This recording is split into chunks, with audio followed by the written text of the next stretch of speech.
Hi, this is Greg Urso. This is my video project 1. And here are all my guests that came. Position the camera.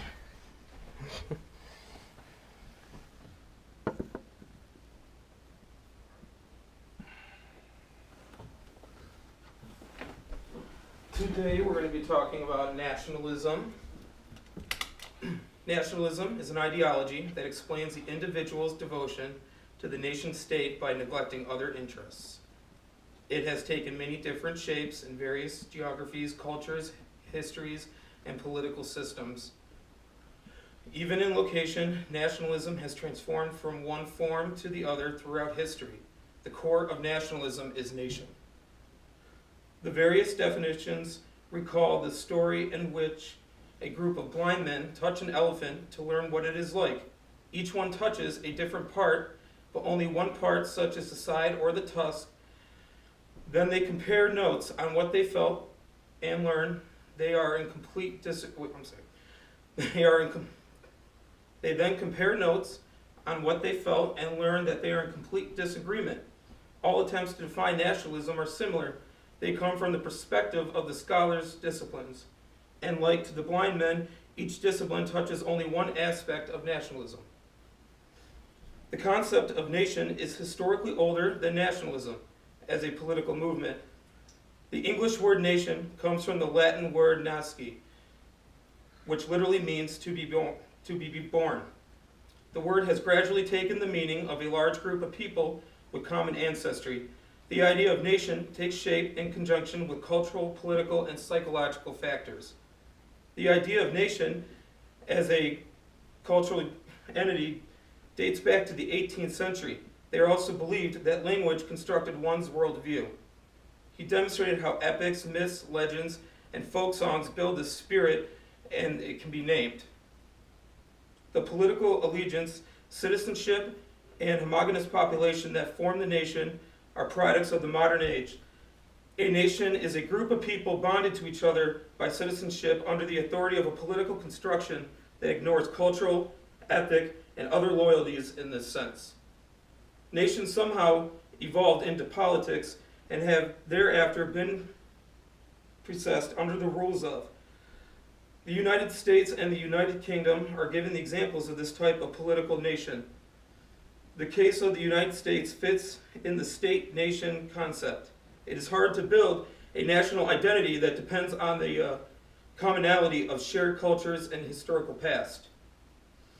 Because of the multi-ethnic and multicultural characteristics of the United States, U.S. nationhood formed around the voluntary acceptance of a set of common values, principles, and goals by all citizens.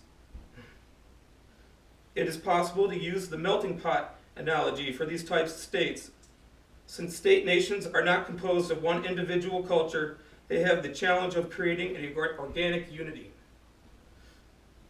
Nationalism and the political nation concepts have generally been understood in the European context. As a result, the nation-state and national identity have peculiar problems in the Third World, where two major streams have been followed. First, national identities were built up during the struggles for freedom in national independence wars against colonial powers. These identities were strongly shaped under the anti-colonial characteristics of that period. Second, national identity was shaped by the territorial boundaries. These borders were usually inherited from the colonial past. The characteristics of nationalism are generally shaped in the context of according to the political ideas attached to it. Nationalism could be progressive, liberating, reactionary, authoritarian, and conservative, democratic, oppressive, left-wing, or right-wing. In colonial, it emerges as anti-colonial nationalism and promotes the liberation of the people.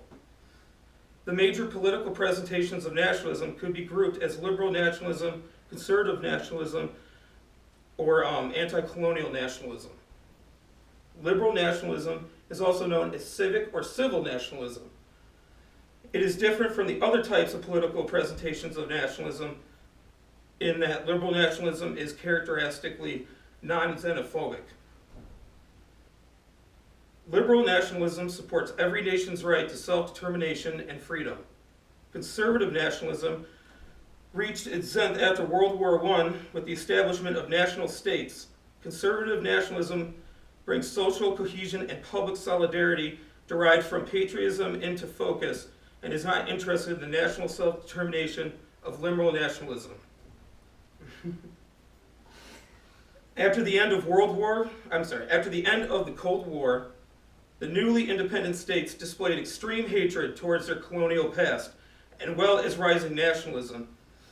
These cases of anti-colonial nationalism were mostly engaged by and presented with Islam. Religious communities and groups were used to initiate anti-colonial struggles and to neutralize the Borghese.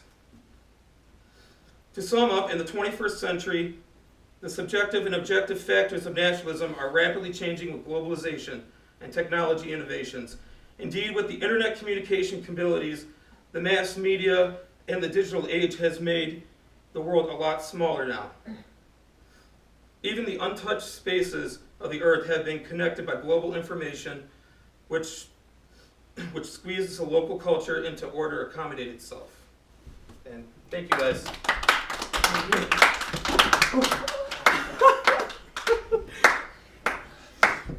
Just get a quick another panoramic.